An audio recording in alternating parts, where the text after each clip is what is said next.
Right now, someone is registering for a class, a package is out for delivery, and a doctor is checking a patient's chart. Our daily lives are defined by these simultaneous physical interactions. But computers don't understand what a hospital or a patient actually is. They have no innate way to interpret physical objects or abstract human concepts. For a machine to process this information, every action must be organized into a rigid structure of rows and columns. We solve this using the entity relationship, or ER model. As Peter Chen first proposed in 1976, this is the graphical blueprint that translates the chaos of reality into the logic of a digital table. Database designers use this model to categorize a complex organization, like a hospital, into distinct, manageable components, like patients and wards. Before any code is written, designers must filter reality through this blueprint. Without these logical boundaries, a computer would attempt to store every transaction as a single, indistinguishable heap of data, making it impossible to retrieve or update later. To a human, a hospital lobby is a sensory blur of movement. To an architect, it's a collection of data points waiting to be sorted. First, we identify the entities. These are the uniquely identifiable nouns of the system, the specific people or objects, like a doctor or a patient, that the organization must track. Some are strong entities that exist independently. Others are weak entities, which only exist in the system because they are tied to a parent entity, like a specific prescription belonging to a specific patient.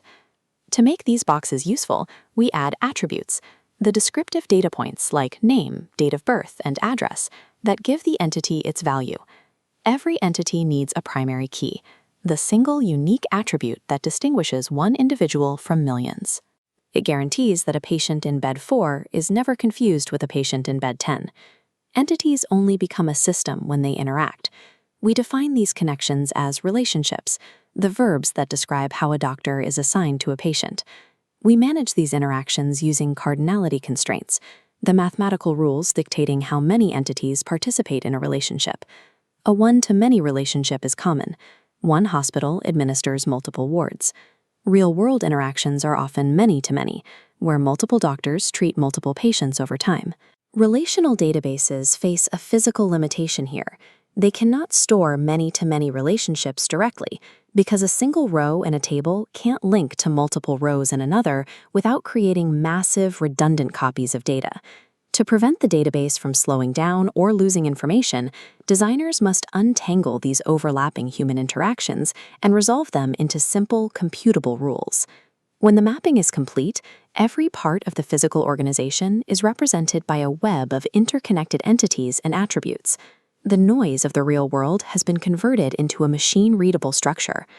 The final stage is the physical implementation, turning this theoretical map into the actual tables a computer can read. Each entity box from the model converts directly into an independent data table. The attributes we assigned become the column headers, defining exactly what kind of information will be stored in that specific grid. Every individual person, item, or event then populates the rows beneath those headers as a unique entry. Every time you swipe to buy a product or tap to check into a flight, you are interacting with these underlying tables. The seamless experience relies on the system instantly finding and updating your specific record within the grid. The next time you order a course or check out at a grocery store, remember that you aren't just a customer. You are a uniquely identifiable entity, mapped by cardinality, inside a meticulously designed digital blueprint.